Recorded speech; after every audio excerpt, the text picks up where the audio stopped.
Ito yung grinder na ginamit namin kanina sa pagputol ng bakal at nagputol din kami ng tiles. At the same time, ginamit din namin yung kanyang sanding paper kasi nagsanding kami or nagliha kami ng kahoy. And take note, goods na goods siyang gamitin.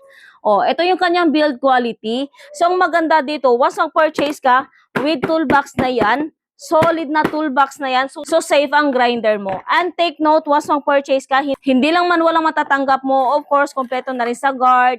May charger na siya. Meron na rin siyang handle. May pang-lock na rin siya. And the more important is, yung kanyang mga blades. Tingnan nyo naman kung gaano kadami ang blades na matatanggap nyo once mag-purchase kayo. Ganito kadami ang matatanggap nyong mga freebies.